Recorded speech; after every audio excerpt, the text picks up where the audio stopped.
Hello, dear friends, and welcome to the International Fab Talks. Thank you for being a part of our journey, dear friends. And today being the new year, let's celebrate it with lots of peace, joy, and happiness. And let's bring back the balance which we need in this world.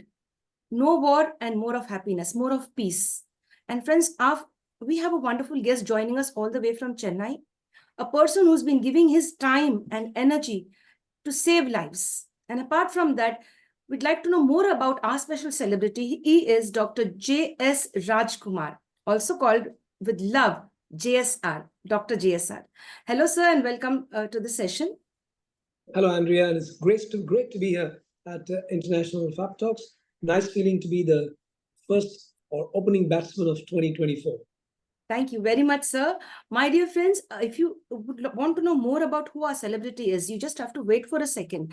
I'll just share his profile with you. He is the chairman of Lifeline Hospitals and a politician as well, interested in bringing a better lifestyle for all of us in India, and a focused surgeon, an entrepreneur, a wonderful author, a great poet, a philosopher, a fitness freak, a great musician too, and an investor also.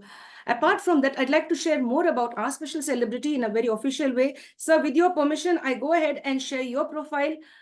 I just briefly introduced you. May I go now in an official way? Thank you, thank you. No Thank you problem, for being so down to earth, sir. Thank you very much. My dear friends, when many of us reach to the top, we have this ego issue with us. But you have several people like Dr. JSR. I love that short form, JSR or Dr.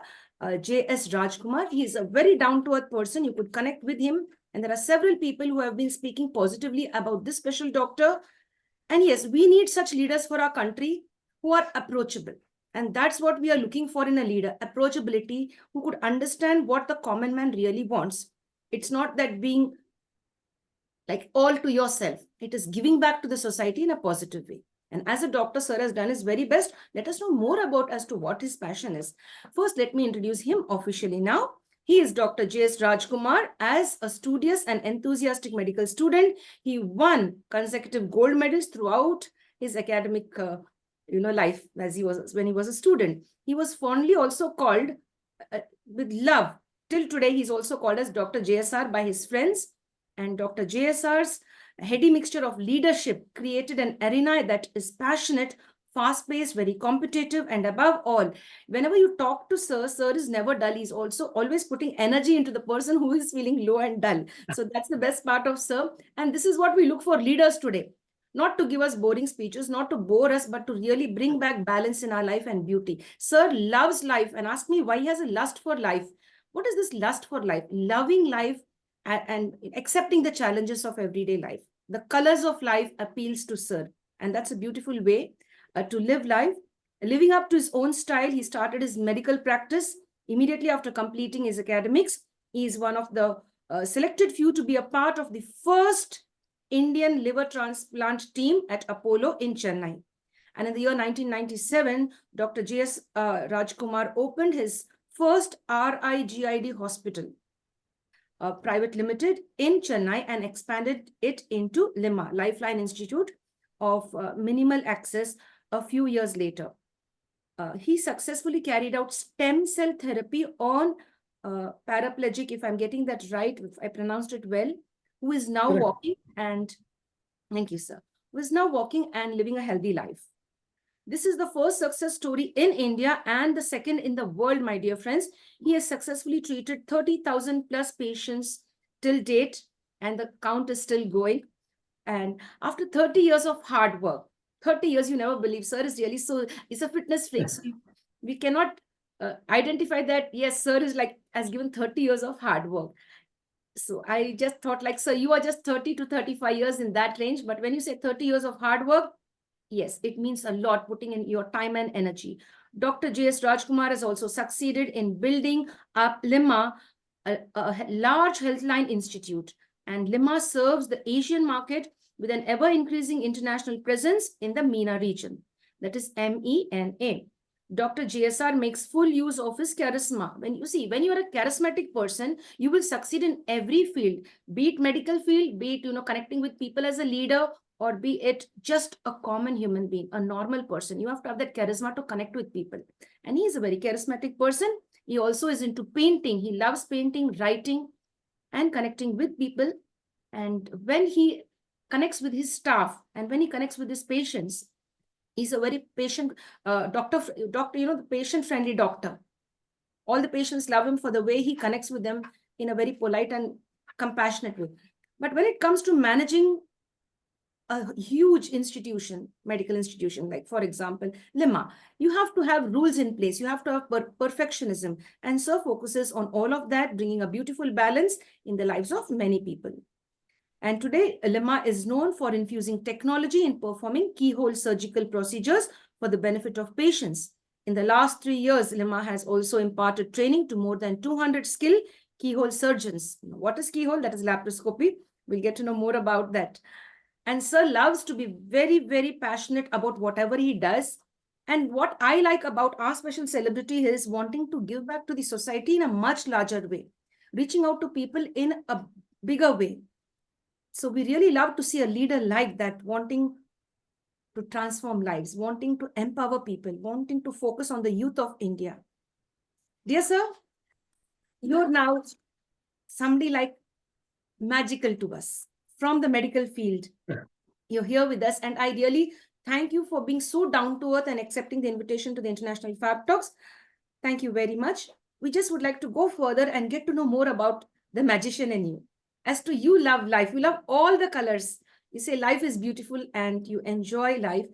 We want all of us to have that feeling. Most of us feel low and dull and depressed on many occasions. Yes, how would you define Mr. Rajkumar? How would you define the doctor in you? Or how would you just define Rajkumar? Or JS Rajkumar, you could say. Very quickly, Andrea, I want to say that was a very nice, very generous introduction. And I'm honored and touched and humbled that you gave that to me. One. Second, I want to tell the audience straight off that whatever I'm going to speak today is, like most of the things I do, I guess, is straight from the heart. I saw a list of probable questions. I'm so sorry, keep getting these calls coming. Yes. I kept getting, I saw the list of probable questions. I thought about it, and then I said, look, maybe I'll just take the questions and bat extempore instead of prepare something and come and vomit it out. This way, what you see of me is what you get. So I don't want any filters drawn in, because I'm genuinely not ashamed of anything that I need to hide. And yes, I've not been the very best in everything that I've done. I've been fairly high up on top, but it's okay not to be number one in one or two things, So if you're defining me, I would say I'm a bundle. I've always wanted to, say, for example, study and be very, very scientifically up to date, but that would never prevent me from, say, hitting the weights in the gym. It doesn't mean you have to give up the gym or give up your running or your martial arts or whatever.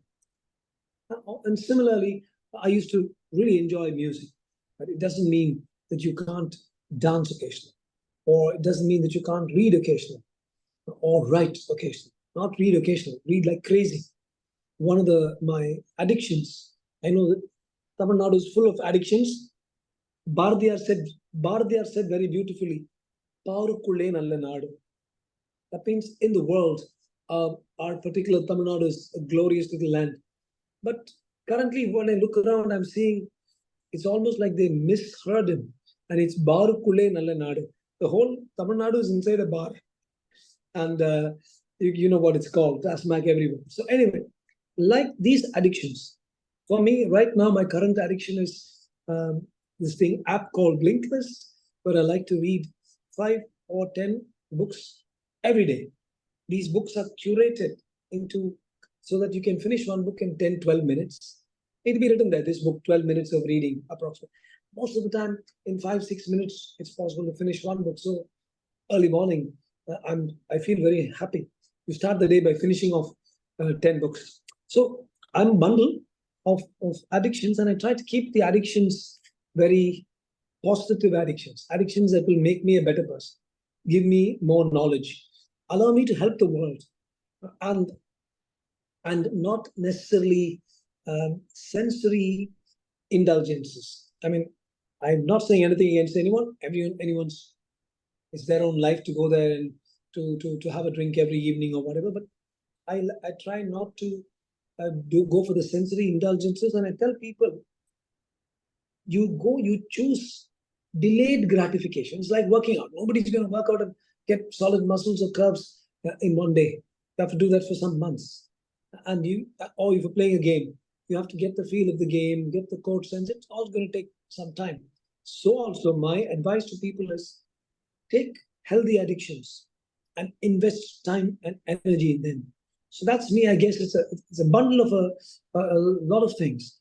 It's like I have a full plate and someone brings a nice side plate, and I look at it and say, hey, the side plate is good. Let me also try the side plate as well.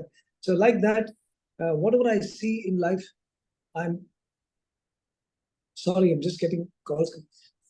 Whatever I see that's new, it never ceases to excite me. Bharadiyar said so beautifully, Yattanai Kodi Inbam Vaitai, Ireva, Ireva, Ireva. The world is full of beauteous and joyous things that don't necessarily mean that you have to hurt somebody. You know, there are some things if you enjoy, you have to hurt someone. You have to hurt a wife, or you hurt your girlfriend, or you hurt your parents if you do something. So if without any hurtfulness, I believe you can have a hell of a nice time on this earth, enjoy it, and that I guess is really me, a bundle of enjoying everything. And God has been kind enough to give me the kind of totally mad energy. I was always an 18-hour, 20-hour man as a kid, as an adolescent, as a young man, and as a middle-aged man. I'm still running around 18, 20 hours a day. That gives me time to learn, say, a new language, to learn a new musical instrument, or learn whatever else I want to learn. So I'm permanently in learning mode. And if you look at kids, they're always exploring and picking up things and throwing them around.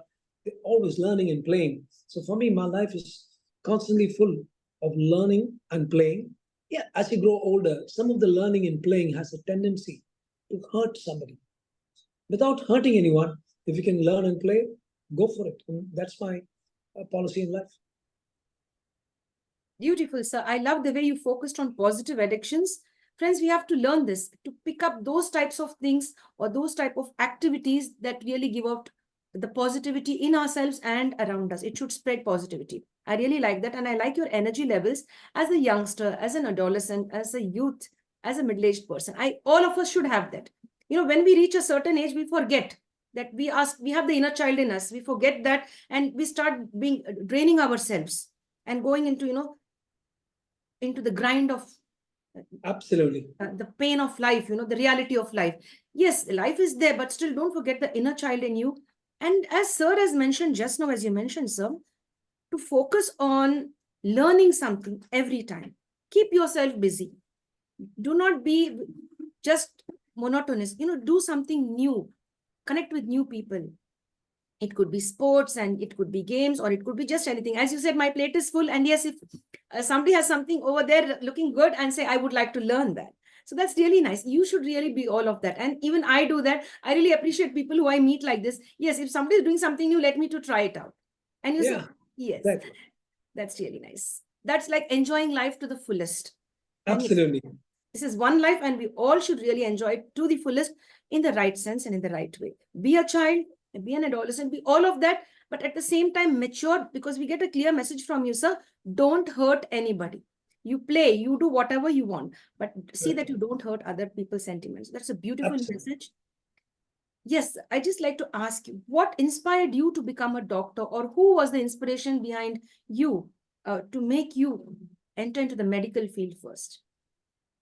Every man's first hero was my first hero, and in many ways is still my hero.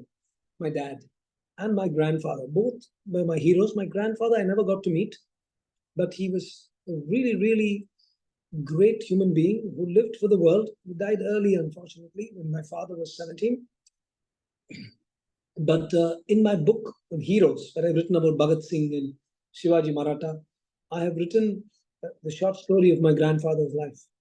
for generations in the future to read about my grandfather. So my grandfather and then my father, they both were incredibly inspirational people. Both were doctors. So it was a no-brainer. A kid's first hero is always his dad. And there was no brainer about choosing something else, like going for IAS or something else. I thought, let me just do medicine and be like my dad. Also, interestingly, Andrea, wherever we went out as kids, where we used to go only to one or two places, the Asa Prakash or the odd movie, we would find everyone rushing up and talking to my father and saying, "Oh, sir, this, that." And as a kid, I thought, wow, so many people know dad and they like him. And it seemed cool. I know that a lot of things that I say might not appeal fully to Gen V. They want to say, let me make my own life, and there's nothing wrong in that. But equally, remember that for us in my generation, it was not wrong to follow your dad. It was not wrong to hero worship your dad. It was not wrong to be scared to even sit down in front of your dad.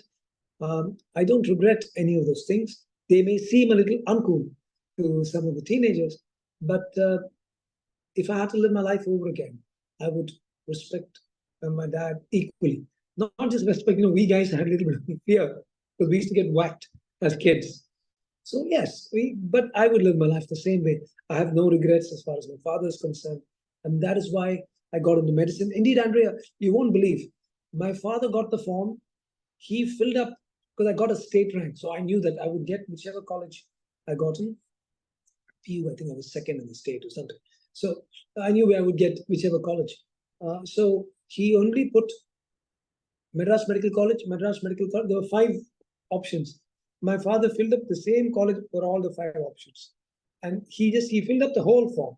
And he enjoyed doing that. And now I think back, my father was such a busy doctor, morning to night. Yet he found the time to sit and fill up my form. He called me and said, I just want you to put a signature in all these places and then give it back to me. So it was cute that he was doing the whole thing for me. Sometimes as you grow old, the otherwise mundane, banal things like filling up a form, they acquire a romantic phosphorescence around them because you know that now you're looking at it, oh my gosh, my dad actually took off so much time and did this for me. So yes, I didn't even have any choice. I was also too scared of him. Just had to sign quietly and join college. Yes, I really like the way you gave importance to your dad, and today you're a wonderful doctor, sir. That's really nice. And we used to respect our parents, and we had that fear, and fear was a form of respect, actually. We had that Yes. respect towards our parents, and we trusted our parents in what choice they would show us the path. We would like give in to our parents. That's really nice because nowadays we find teenagers going against their parents and clashing with them. Yes. Yeah, there are no Yeah. comparisons, but only we are just saying that yes, your parents could be the best people in your life who could guide you to pick up and choose the right career in most I cases. quickly want to, for the youngsters who are listening, Yes. you wait till you become 40. When you're 15, 20, your dad's just, oh, that old man doesn't know anything. After you're 40, you say, oh my gosh, my daddy was so wise. But it's a process. We've all been there. And just understand that it's a process. That's all I want you to do. Yes, sir. Very true, very true. Thank you for sharing that. Dear sir, we'd like to know about your childhood. Were you a shy child or the naughty one, talkative child, or very mischievous at home and school? Any anecdote that you could share with us, sir? I would say I was not, you have some very bright, very charming, bright, mischievous kids. I was not one of them. I was not one of those. I was very focused on studies, and we had a fantastic school. I had one of the best childhoods imaginable. School and college, I owe so much to Don Bosco Egmore Matriculation School because from an early age, they introduced me to so many things. I know that many schools are doing this now, but in the 70s, you had very few schools that did anything more than just teach them study. They had elocution contests. We didn't even know what elocution was. Elocution and debating. And when I go for television debates these days, that to stack up your arguments and quickly answer on your feet to the other person's arguments. I go back to school. It was in school that they said, look, if you guys want to sing or play the guitar, you can do that. And they encouraged us to form bands, etc. It was very, very forward of Don Bosco. They allowed us to play sport, table tennis and cricket and chess. Yes. And Any so my incident child, you remember? Any incident you remember? Like, if you'd like to share an incident with us, either at school or at home, which is still fresh in your mind till date, evergreen.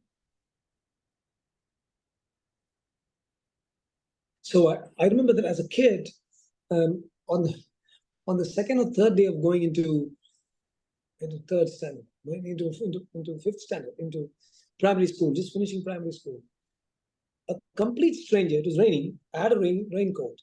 A complete stranger, it was a complete stranger. You know, in school, Don Bosco, they keep teaching you moral science. You must, if somebody asks you, you must help them, you must give. It was raining, and I had it. My mother had packed a raincoat, and complete stranger said, can you give me that raincoat? She said, new? I said, yeah. Can you give me that raincoat? I'll just go up to there and come back. So I said, okay, it was raining. I was under a tree. I gave it to him. He just kept walking. He never turned back. And to this day, I've not seen him. So, you know, I the first time, and my mother, when I went back, she said, look, you know, this is your personality. When somebody asks you anything, you give it off immediately. You don't, you don't even think, is this guy going to walk away? You know, but I didn't really regret it because in Don Bosco, they teach you to be a good kind of mixture of, Yes, right.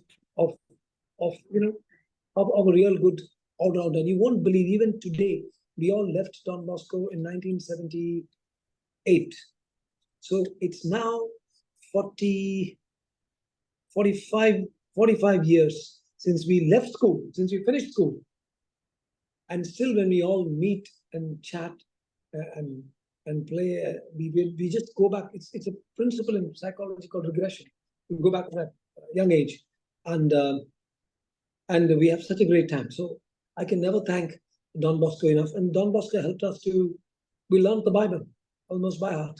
So although I'm with the BJP, I understand the theology behind the Bible, what faith is, what the New Testament says. We had a lot of Muslim classmates as well. And eventually I got to read the Quran as well. So I feel comfortable with the Bhagavad Gita, the Quran, as well as the Bible. And that true secularism was given to me by my school. It's a terrific school. It's brought out a lot of very, very big people like Vijay Amitraj, come from Vishwanathan Anand, Arvind Swami, Shyam Kothari, my classmate. I could just go on, you know, Karthi Chidambaram and Yedilin, Dr. Yedilin of late, Udayanidhi Stalin, Dayanidhi Maran, Kalanidhi Maran. They're all from the same school. So it gave a very well-rounded finish to a person's personality. Now, at that point of time, we didn't understand.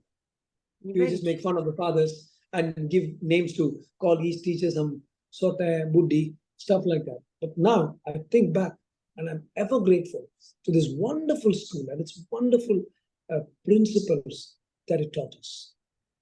Very true. You remind me of my school days too when you say that. Yes, sir, I really get that. Once we leave our school and then we know the importance and what we have really learned from our schools, and especially if it's a missionary school, you get to learn a lot and they teach you a lot of compassion. They mold you. There's a holistic development of the child. It's not only studies, it is character building as well, and moral value education, and including sports, everything. You will be molded into a fine individual. Of course, other schools also are great, but we coming from I come from a convent school, and I understand that Don Bosco is one of the missionary schools that you've also attended. So there's really something very beautiful about it, that really we cherish those moments. Although at that time we might have, had the negativity towards our teachers and made fun of them and so. But yes, if we really have received one of the best educational methods that have been in practice in those days, in the modern times, maybe there's a slight change. Yes, dear. But all the way, no matter what subject you study, which school you study, you should keep up your moral values and have a lot of compassion for humanity. That makes you a fine leader too, dear sir. When you share all of that yes, we should lead the world in a very positive way. Focusing I on learned, sorry to interject, I'll tell you one little thing I learned, which I remember to this day. You asked about an incident. We used to have a father called Father Rosario, very nice to the boys. And he used to have all these Asterix comics, Asterix and Obelix and Tintin. Beautiful, that very nice, shiny covers. Yes. One day, I took one Asterix Obelix comic back home. You're supposed to read it and leave it. I took it back home and I thought I would feel happy, but that night I felt very bad, Andrea. Oh my gosh, Father Rosario is so nice to us. I went and backed a book from his place. And the very next morning, I went there, and as he was going to keep it back, he was there. So I just said, Father, by mistake, I took it back yesterday and I brought it back. He smiled at me and said, was it by mistake? Or did you knowingly took it? Father, then I said, I couldn't hide. I said, I knowingly only took it, Father. And I felt very bad and I brought it back. You know what he told me? He said, I am happier than if you had taken it by mistake. I said, Father, I don't understand. He said, as you grow up, you'll understand. And he said, if you just take it by mistake, it's no big deal. Basically what he was saying. But you took it, you thought you would just flick one comic. And then you felt bad and you gave it back. And many years later, when I read Victor Hugo's Les Miserables, the guy, the particular father helps him. He'll hit his head and rob his big silver candlesticks in order to sell it and make money. The police catch him and they bring him back to his father's place. And the father's having a bandage around his head because this guy knocked him unconscious. And the police say, are these your silver candlesticks? The father say, yes, but I only gave it to him and sent it to him. And this guy gets shocked. And he says, oh my gosh, I hit this man on the head. And I robbed his silver candlesticks. And he's telling the police that he gave it to me, that I didn't rob it. And that minute, a sinner is gone and a good man is born. And there's a line there that says, more angels in heaven stand up and weep when one sinner becomes a good man. And that's what happened in that Les Miserables. In a much smaller way, I mean, I didn't hit father and steal anything from him, but in a very tiny way, I understood the value of forgiveness. He was just so cool about it. And, he's since passed on. And thank you, Father Rosario. He taught me such an invaluable lesson that day, that it doesn't matter if you just forgive a guy who's done a small thing that's wrong and let him know that you've forgiven him. He'll be forever grateful to you. And what's more important, he won't make that sin again. I've had ample opportunities after that, but I didn't rob any comic anywhere or anything else after that in my life. Yes, dear sir. Dear sir, thank you for sharing that. So that incident is really very nice. Thank you for sharing. And I could visualize that, I could just imagine that little boy returning that comic book there. I could just visualize all of that and Father Rosario standing over there. Yes, you explained that so sweetly. Dear sir, we come down to books Beyond the Bloody Mask. What is this all about? Could you give us an insight into what is it? What is it? That's the next book. No, imagine a surgeon's life. You're operating on somebody and the whole family is outside. Naturally, they're all waiting. And in the middle of the surgery, some of the surgeries that we do are complex. They involve blood vessels. A small bleed happens. Not a small, large bleed. And one spray of blood hits your mask. That moment is a horrible moment in any surgeon's life. There's a spray of blood on you, and you're worried that something will happen to the patient, and you have to control the bleeding. You have to pull the patient out. Families outside, her sons are outside, daughters are outside. So they're talking this worry about the reputation of the hospitals, worry about the reputation of the doctor. Everything comes together in that one split second when the blood hits the mask. So what does a surgeon think behind the bloody mask? I have tried to capture that moment of terror that happens in every surgeon's life. Because we don't give the disease to anybody, no. The disease comes by itself. And then you just try to take out the disease. And when you try to take out the disease, there will sometimes be moments, very unexpected moments. So somebody who has a high BP, they'll just have a stroke when you're operating and fall down. Not your fault, but it just happens. But you're the guy who's left holding the baby. So all these moments in my life, I have put together all true stories that happened to me in London, that happened to me in Kent, that happened to me in in India, various parts of India and Sri Lanka, where I used to operate, etc. And just put the whole thing together into a bunch of stories, and I called it Behind the Bloody Mask. Very much so for explaining that very much. And of course, when it is out, we'll definitely lay our hands on that and read it. A must read for everyone, including all those who belong to the medical stream, the aspiring doctors as well, and everyone, and the commoners as well, like you and me, my dear friends. We have to read it to get to know about the lives of people who take care of us. Yes, sir.